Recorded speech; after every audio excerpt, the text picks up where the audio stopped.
एखाद्या देशाचा राष्ट्रपती बनण्यासाठी पूर्ण आयुष्य खर्ची घालावं लागतं, दांडगा अनुभव देखील लागतो। पण एका 14 वर्षाच्या मुलानं हा पराक्रम केलाय। त्याने चक्क एका नवीन देशाची स्थापना केली आहे आणि महाशय त्या देशाचे स्वयंघोषित राष्ट्रपती देखील झालेत। हा नेमका कोणता देश आहे आणि इतका मोठा पराक्रम करणारा हा तरुण आहे तरी कोण? चला पाहूयात। 20 वर्षांच्या तरुणाची अजब कहाणी।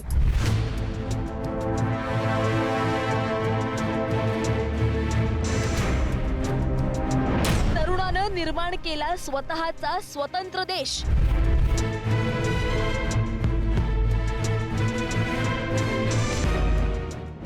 वीस वर्षांचा डॅनियल बनला भरडीसचा राष्ट्रपती।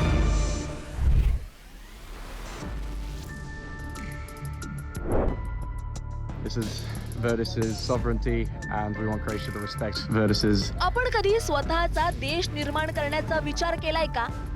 पण एका 20 वर्षाच्या तरुणानं चक्क हा विचार प्रत्यक्षात आणलाय। हा आहे फ्री रिपब्लिक ऑफ वर्डिस नावाचा नवा देश। त्याचं झालं असं की क्रोएशिया आणि सर्बियाच्या सीमेवर डॅन्यूब नदीच्या काठावर एक वादग्रस्त जमीन होती। या 125 एकर वनक्षेत्रावर कुणीही दावा केला नव्हता। 2019 मध्ये डॅनियल जॅक्सन या 20 वर्षांच्या तरुणानं या वादग्रस्त जमिनीवर फ्री रिपब्लिक ऑफ वर्डिस या नावाचा नवा देश स्थापन केलाय।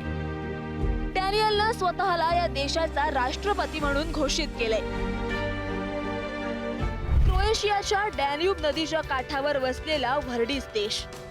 क्रोएशियाच्या ओसिजेक शहरातून फक्त बोटीनच इथं पोहोचता येतं। वर्डिस देशाचे स्वतःचे कायदे आणि सरकार आहे। सध्या सुमारे 400 लोकांनी वर्डिसचं नागरिकत्व घेतलंय।